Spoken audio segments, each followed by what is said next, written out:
पिछले एपिसोड में हमने देखा था कि वेंग बिस्ट सोल स्प्रिंग को लेने वाला होता है, लेकिन उससे पहले ही टैन यू तीनों सोल स्प्रिंग उठा लेता है। अब टैन यू के इस हरकत से वेंग और उसके आदमी काफी गुस्सा हो जाते हैं, लेकिन जब वेंग के आदमी को पता चलता है कि टैन यू अब स्पिरिट फिटल रिल्म के रिफाइनमेंट लेवल पर आ गया है, सब काफी डर जाते हैं। तब वेंग अपने आदमी को शांत कराता है और खुद टैन यू का सामना करने का डिसाइड करता है। वह टैन यू से कहता है कि आज मैं तुम्हारे खून से अपने कजिन को श्रद्धांजलि दूंगा। इसके बाद वेंग टैन यू पर एक पावरफुल अटैक करता है, लेकिन टैन यू अपनी फास्ट स्पीड से खुद को प्रोटेक्ट कर लेता है। अब वेंग को लगता है कि उसने टैन यू को मार दिया है, लेकिन तभी टैन यू उसे जिंदा नजर आता है और वह काफी हैरान हो जाता है। उसे यकीन नहीं होता कि टैन यू इतना फास्ट हो सकता है। फिर तभी टैन यू अचानक से उसके बिल्कुल नजदीक आ जाता है और उस पर अटैक भी करता है, लेकिन वेंग खुद को बचा लेता है। इसके बाद वेंग एक बार फिर से टैन यू पर अटैक करने की कोशिश करता है, लेकिन इस बार भी टैन यू को कुछ नहीं होता, जबकि टैन यू उसे पंच मारकर नीचे गिरा देता है। यह देख वेंग वाइंड पावर का यूज करता है और यहाँ से बच निकलने की कोशिश करता है, लेकिन टैन यू की स्पीड उसके स्पीड से ज्यादा होती है, इसलिए टैन यू उसे आसानी से पकड़ लेता है और आखिर में उस पर अपनी तलवार से अटैक कर देता है, जिसके बाद वेंग की वहीं पर मौत हो जाती है। यह नजारा देखने के बाद वेंग के लोगों की हालत खराब हो जाती है और वह लोग यहाँ से बच निकलने की कोशिश करते हैं, लेकिन तब टैन यू उनके सामने खड़ा हुआ मिलता है। अब यह लोग टैन यू से अपने जान की भीख मांगने लगते हैं और कहते हैं कि वेंग ने इस काम के लिए हमें फोर्स किया था। इस पर टैन यू कहता है कि जब वेंग जिंदा था तब तुम सब मुझे मारने के लिए उतावले हो रहे थे, लेकिन उसके मर जाने के बाद तुम सब उसी को ब्लेम कर रहे हो। इसके बाद tan you God I technique से एक आदमी को अपने वश में कर लेता है। यह देख बाकी लोग अपनी जान बचाने के लिए भागने लगते हैं। फिर टैन यू उसे कमांड देता है कि तुम उन्हें मारने के बाद खुद को भी मार देना। इसके बाद वह आदमी अपने ही लोगों को मारना शुरू कर देता है। फिर टैन यू दांतों को बाहर निकालता है और यहाँ से सनसेट फॉरेस्ट जाने के लिए निकल जाता है। तभी रास्ते में यह लोग फॉरगटेन लेक टेम्पल के ऊपर से गुजर रहे होते हैं। यह जगह बहुत ही खतरनाक होती है, इसलिए टैन यू दांतों को फास्ट स्पीड से यहाँ से निकलने के लिए कहता है, लेकिन तभी अचानक ही अंदर से सेकेंड लेवल एडल्ट स्टेज वाला एक स्टॉर्म ब्लड पाइथन इनके सामने आ जाता है। उसे देख टैन यू दांतों को तुरंत वहाँ से ऊपर की तरफ भागने के लिए कहता है, लेकिन अब पाइथन भी इनका पीछा करने लगता है। यह देख टैन यू दांतों को स्पिरिट बिस्ट बैग में वापस बुला लेता है और कुछ समय के लिए पानी के अंदर भागता है। इसके बाद टैन यू फिर से दांतों की मदद लेता है और फाइनली 48 दिन के बाद सनसेट वैली में आ जाता है, जहाँ मेंगई पहले से ही टैन यू के आने का इंतजार कर रही थी। अब दोनों एक दूसरे से मिलकर काफी खुश होते हैं, लेकिन सूजियान अभी तक यहाँ नहीं पहुँची थी, इसलिए मेंगई को उसके बारे में चिंता होने लगती है। तब टैन यू उसे समझाता है कि सूजियान भी कुछ समय में यहाँ आ जाएगी। फिर टैन यू मेंगई से अपने रिफाइनमेंट लेवल के बारे में बताता है। तब मेंगई बताती है कि मैं सीधा इसी जगह पर टेलीपोर्ट हो गई थी, इसलिए मैंने इस पूरे समय में मेडिटेशन किया है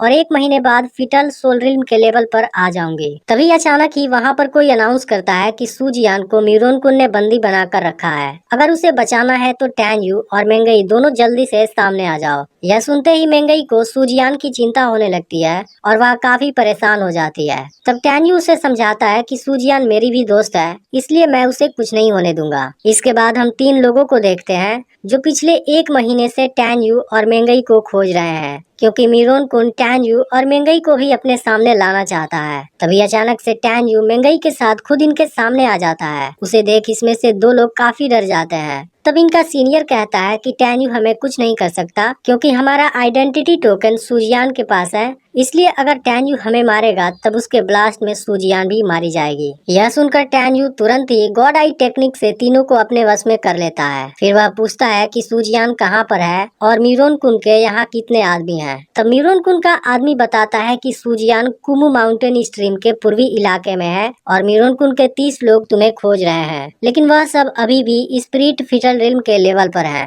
अब टैन यू तुरंत ही सूजियान को बचाने का डिसाइड कर लेता है और मेंगई को इसी जगह पर उसका वेट करने के लिए कहता है, लेकिन मेंगई टैन यू को वहाँ अकेले नहीं भेजना चाहती। तब टैन यू उसे समझाता है कि मेरे लौटने तक तुम फिटल सोल रिल्म के लेवल पर आ जाओगी, जिसके बाद तुम्हारे प्रोटेक्शन में मैं भी इस लेवल को ब्रेक कर लूंगा। इसके बाद टैन यू यहाँ से निकल जाता है। दूसरी तरफ सूजियान एक जगह पर कैद है और मीरोनकुन के कुछ लोग उस पर नजर रखे हुए हैं। तभी अचानक ही वहाँ की जमीन हिलने लगती है। फिर इनकी नजर मीरोनकुन के मेडिटेशन करने वाले जगह पर जाती है और वहाँ की पावर से यह लोग समझ जाते हैं कि मीरोनकुन ने फीटल सोल रिल्म के पहले लेवल को ब्रेक कर दिया है। लेकिन मीरोनकुन जब इनके सामने आता है सब दंग रह जाते हैं, क्योंकि मीरोनकुन के पास अब लाइटनिंग और वाइंड दोनों की फीटल सोल होती है, जो अपने आप में एक हाईएस्ट ग्रेड की क्वालिफिकेशन है। अब मीरोनकुन नीचे आकर टैन्यू और मेंगई के बारे में पूछता है, लेकिन उसके आदमी के पास उनके बारे में अभी भी कोई न्यूज नहीं होता।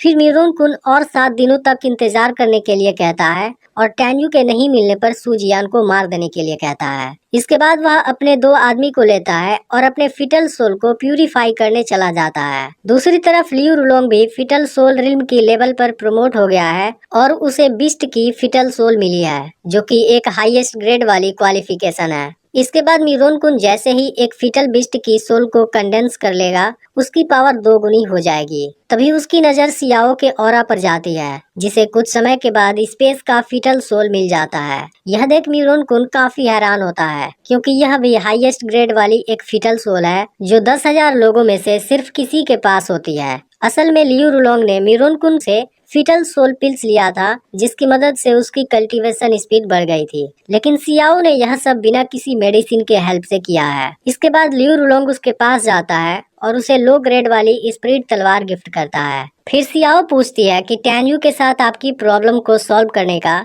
क्या कोई दूसरा तरीका नहीं है, जिस पर लियू रुलोंग कहता है कि टैन्यू ने मेरी फैमिली को मारा है, मैं इसका बदला जरूर लूंगा और यह सब तभी खत्म होगा जब हम दोनों में से कोई एक मरेगा। फिर वह सियाओ से कहता है कि इस मैटर से तुम्हारा कुछ लेना देना नहीं है, इसलिए तुम इसके बीच मत आना। अब सियाओ यूनिवर्स सोल स्प्रिंग खोजना चाहती है, इसलिए ली रुलोंग यहीं पर उसका वेट करने के लिए कहता है और सियाओ यहाँ से चली जाती है। असल में लियू रुलोंग सियाओ को सूजियान वाले मैटर के बारे में पता नहीं चलने देना चाहता, क्योंकि पता चलने पर वह इसे रोक देगी। इसके बाद लियू रुलोंग मीरोनकुन से मिलने जाता है, लेकिन मीरोनकुन वहाँ नहीं होता। फिर भी मीरोनकुन के आदमी से उसके फिटल सोल के बारे में जान जाता है। इसके बाद लियू रुलोंग भी सोल स्प्रिंग खोजने चला जाता है। इधर सियाओ लियू रुलोंग से बताने आती है कि मैंने कुछ बिस्ट सोल स्प्रिंग को खोजा है, लेकिन लियू रुलोंग वहाँ नहीं होता, इसलिए सियाओ उसे खोजने चली जाती है। अब सूजियान तक पहुँचने के रास्ते में टैन्यू भी कल्टीवेशन करता है और फिटल सोल रिल्म के बैरियर को टच कर लेता है, लेकिन वहां तक पहुंचने के लिए इसे अभी भी कुछ समय की जरूरत है। अब टैन्यू अनुमान लगा लेता है कि मीरोनकुन और लियू रुलोंग दोनों फिटल सोल रिल्म पर प्रमोट हो गए होंगे, लेकिन टैन्यू किसी भी कीमत पर सूजियान को बचाने का डिसाइड करता है। कुछ समय बाद मीरोनकुन के आदमी टैन्यू को उस जगह पर लेकर आ जाते हैं जहाँ मीरोनकुन ने सूजियान को कैद करके रखा है।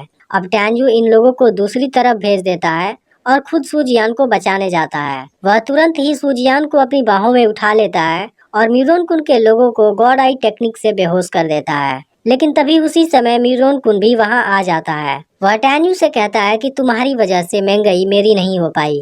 इसके बाद मीरोनकुन टैन्यू पर अटैक करने जाता है।